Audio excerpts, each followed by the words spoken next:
Chers actionnaires, bonjour. Le premier semestre a été un bon semestre pour l'activité bouteille alimentaire.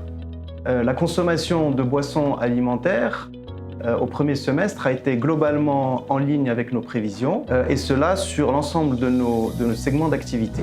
Nos ventes de bouteilles ont augmenté de 6%, malgré un hiver qui a été particulièrement frais cette année en termes de température, ce qui n'a pas été un élément favorable pour la consommation d'eau et de boissons gazeuses comme chacun sait. Nos principaux segments de marché que sont l'eau, l'huile alimentaire, les boissons gazeuses sont soit stables en volume de vente, soit en croissance par rapport à l'an dernier. Les jus, en revanche, sont toujours sur un rythme de baisse de la consommation et donc des volumes de vente en ce qui nous concerne. Néanmoins, les jus ne représentent que 10% de nos volumes de bouteilles en 2018. Sur le segment des boissons gazeuses, nos principales marques partenaires, qui sont les marques du groupe Coca-Cola, sont cette année en légère croissance après quelques années de régression de leur volume de vente. Nos marques partenaires sur le segment des eaux en bouteille, qui sont Ain Ifran et Ain Seis, ont réalisé de très bonnes performances commerciales en 2018, dont nous avons bénéficié nous-mêmes en termes de vente de bouteilles.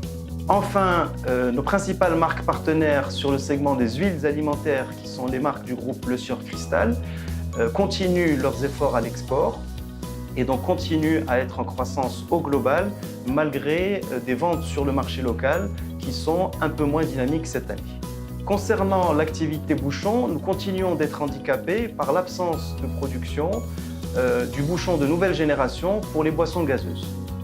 Au plan des marges, nous avons su maintenir nos marges à fin juin 2018, et cela malgré un contexte global de renchérissement très important du coût des matières premières plastiques, ce qui démontre encore une fois la capacité et l'aptitude de l'activité à résister aux fluctuations importantes du coût des intrants. Au final, notre chiffre d'affaires est en hausse de 6% par rapport à l'année passée à la même période. Cette hausse reflète en partie l'augmentation des prix de vente qui fait suite à la répercussion de l'augmentation des coûts des intrants, des matières premières. Et notre EBITDA est en hausse de 3% à 23 millions de dirhams à fin juin 2018.